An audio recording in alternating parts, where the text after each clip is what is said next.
Parents, welcome to our website at FoleyLionsFootball.com. We wanted to take a few minutes and cover some of the things that will be upcoming from now until August in preparation for the 2013 football season.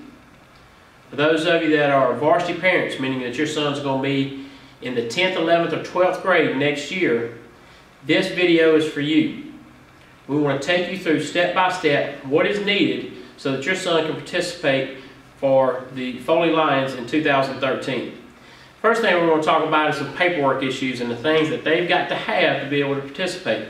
This is Alabama High School Athletic Association rules and must be on file in the school before they can participate. Those items are a physical that is signed by the doctor, and it can't be a nurse practitioner. It's got to be a doctor's signature. They must have the emergency contact and waiver form filled out. They must have a concussion form filled out. They must have the FERPA form filled out. And they must have completed the STAR sportsmanship one time in their career from the time they enter the 9th grade until the time they graduate. Those forms can be found under the Parents tab under Forms on our website. All you have to do is pull that up, print off those forms, fill them out, and get those back into their position coach or our athletic trainers, Shauna Honan or Leanne Willis. We want to take a few minutes now and go through our calendar from now until August. The first thing that we have upcoming is we have some defensive meetings that are on Tuesday mornings at 7 a.m. Okay? All defensive players will be in those meetings. Now, this calendar is updated frequently, and it's easy to find. Under the Parents tab, if you look under Calendar, then you can find everything from now until August. If something changes on that calendar, then it'll be found on this website. So if your son comes home and says, hey, we have a meeting on such and such date, all you have to do is pull it up on the calendar and see if we do have a meeting and what time that meeting will be. We also wanted to put out the calendar now so that you'll have an opportunity to plan your summer vacation, your time during the summer. But right now, the only things we have going on is one day a week before school, our defense is meeting at 7 o'clock. Those meetings are to get some things installed and be prepared as we come up toward spring training. There will be a time when we have some offensive meetings. Those have not been set at this point. Okay? The next thing we're going to take a look at is spring training, which is coming. Now, if your sons are in the 9th, 10th, and 11th grade currently, they will be part of our varsity team. Their practice won't start until April, okay? In the month of April, we will bring them in on the 24th, 25th, and 26th of April, right after school. At that time, we will issue equipment, and we'll go through the mandatory 3 days of what the state calls the acclimation period. That's 3 days of headgear and shorts, okay? Kind of get them used to running around in a headgear before we go into the pads. The next week, on the 29th, is when we will start our spring practice. We will practice on Monday, Tuesday. We'll not practice on Wednesday, May the 1st, but we'll practice Thursday, Friday, and scrimmage Saturday morning. The following week, we will again practice Monday, Tuesday, Thursday, Friday, and we will finish on May the 11th with a game against Blount High School. That is the tentative schedule right now. We've been in communication with Blount. That's what they've set tentatively. If something changes, again, it will be posted on our website. But that is our plan right now, is to finish that game on May the 11th. I will remind you that all paperwork has to be in before any player can be issued any equipment. So make sure that everything is in and they're ready to go when practice begins. Prior to that time in April, we have nothing scheduled for after school. If your young man wants to get a job or they participate in another sport, they're completely free to do so. We've got nothing set up. Another thing we've got going on right now is we're doing breakfast in the morning at Foley High School. Our principal, Mr. Moore, along with our cafeteria workers, has instituted the breakfast at high school at Foley, and we're trying to take full advantage of that. The purpose of us checking breakfast in the morning is twofold. One, we want to make sure our kids are at school on time and are making it to homeroom on time. Our principal, Mr. Moore, has initiated an attendance policy that is to work on our attendance in school and our tardy policy.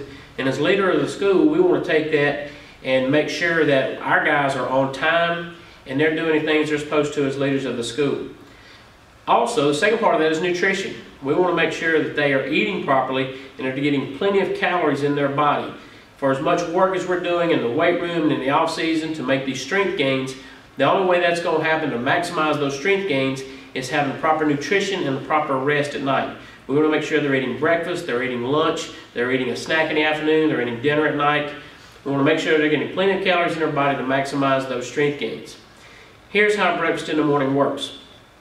Cafeteria opens at 7 a.m. We don't require them to be there at 7 a.m. All we require them to do is to get some breakfast and check in with the coach before the 7:45 bell rings for them to go to homeroom.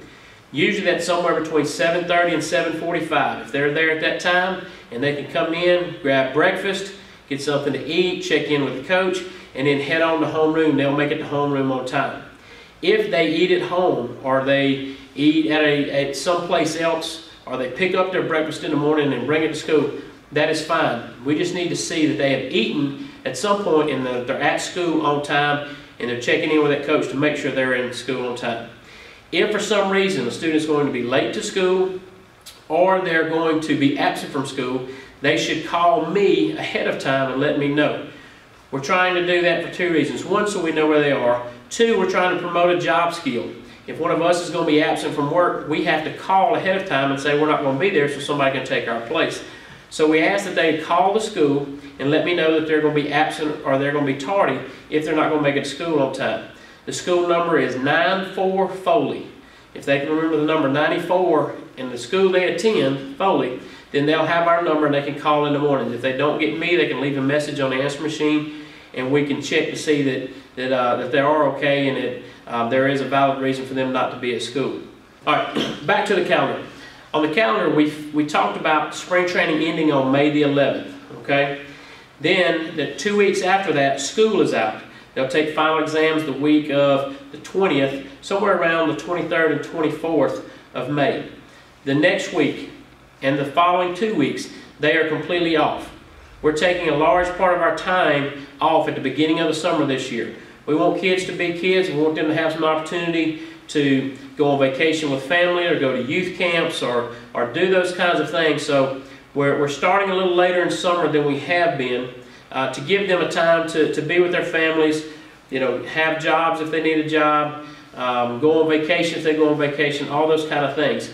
We ask that when you're scheduling your vacations that you look at the calendar and try to schedule your vacation on times that we're going to be off and not on times that we're actually going to be working, because when we have those small amount of numbers of times we're going to work out, we really need to maximize those times and have everyone there.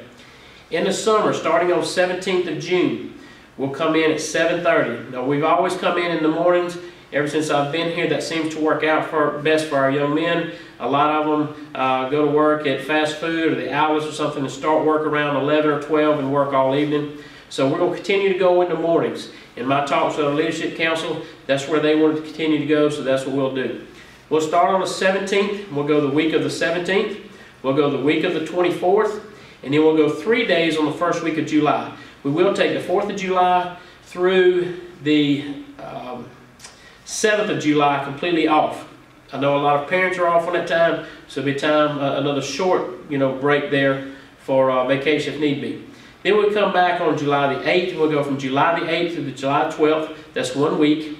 Then the following week, you'll see that we're completely off there. That week is what our state association calls Dead Week. It's the week of the Alabama High School Athletic Association's All-Star Sports Week in Montgomery, and there can be no activity going on in any sport during that week. So if you plan a vacation in July, the week of July 15th through 19th is the best time to do that. We will come back the following week on the 22nd. We will go that week, and we'll go 3 days of the following week, which is the 29th, 30th, and 31st of July, before taking that Thursday, Friday, Saturday, Sunday off, and starting our first official day of fall practice on August the 5th.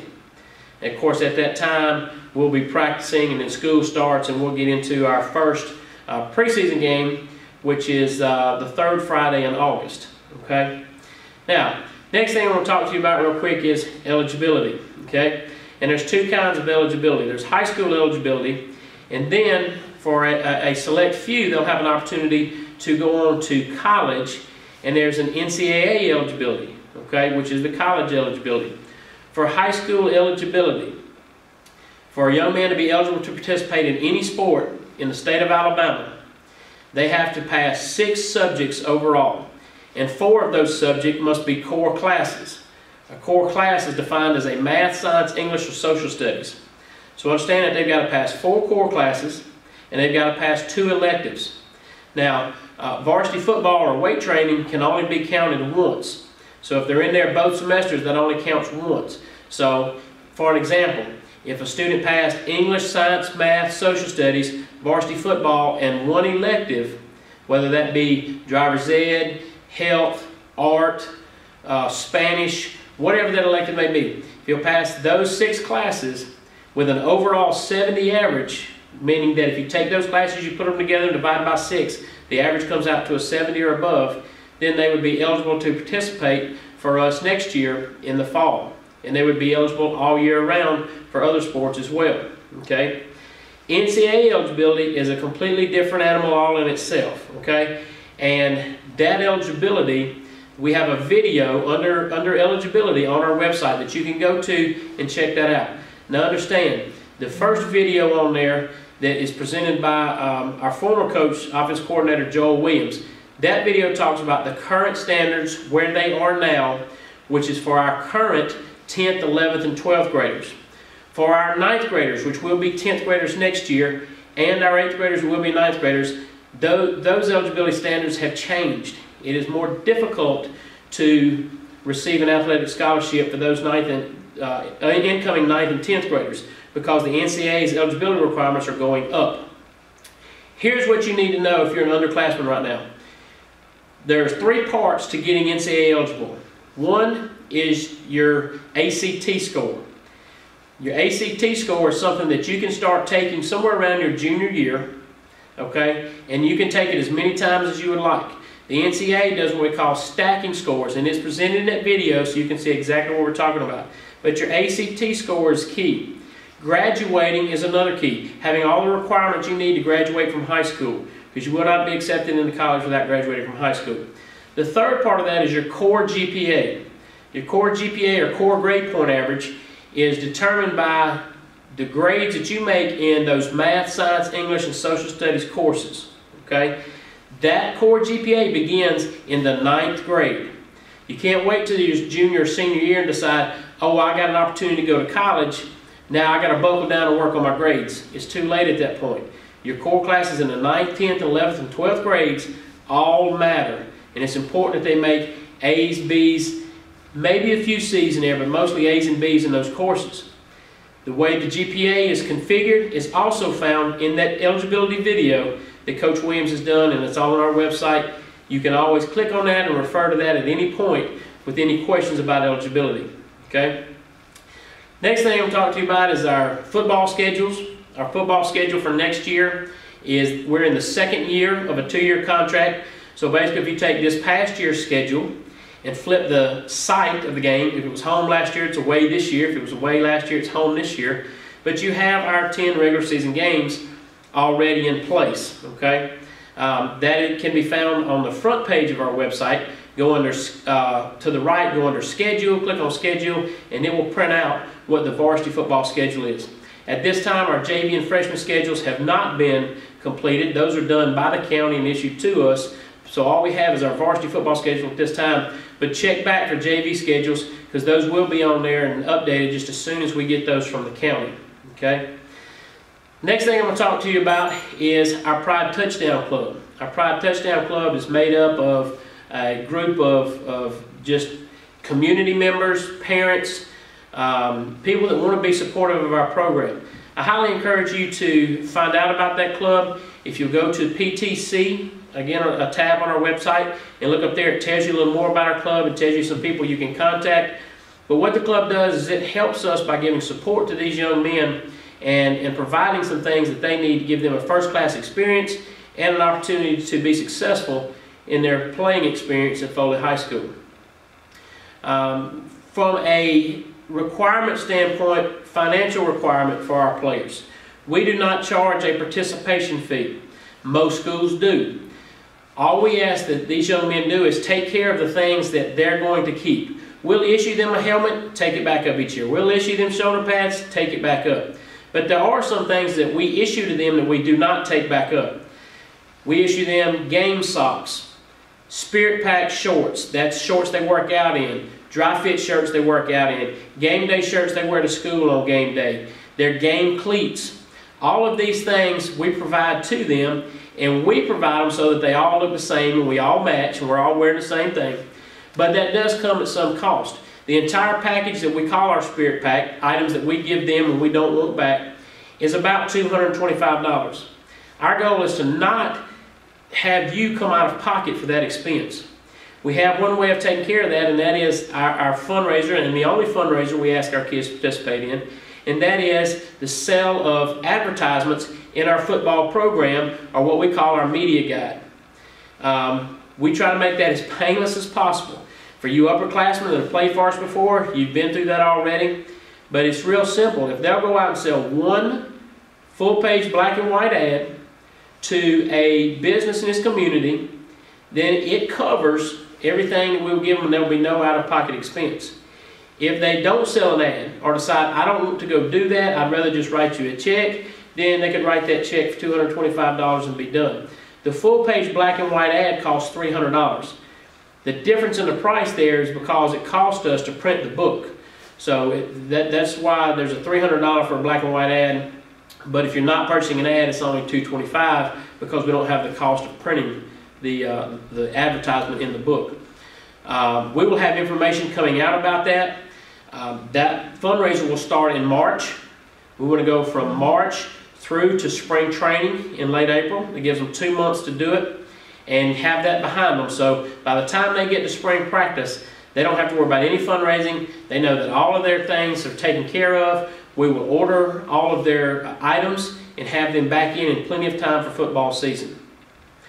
There are a couple of fundraisers we do outside of the media guide ad sales that help take care of things like transportation to and from games, new helmets, shoulder pads, thigh pads, knee pads, game jerseys, all those type things that are other costs along with that. Please check out on our website under events, and you'll see a lot of things that we have coming up. We have a Legends Dinner, which is Friday, March the 1st. It is a great event, something that you would really enjoy. Check out and see what that event is. Also, the kickoff fundraiser in August. That's a great event to attend. We have an alumni game. If you're a former player from Foley High School and you would like to come back and put the pads on one more time for a game, we'd love to have you be a part of that. You have to be out of school for at least 5 years before you can participate. But if that's something you'd like to do and kind of relive those glory days, we'd love for you to be a part of that. Please check that out. And again, all questions that you might have, you feel free to contact us at the school office at 94-FOLEY, which is 943-6539.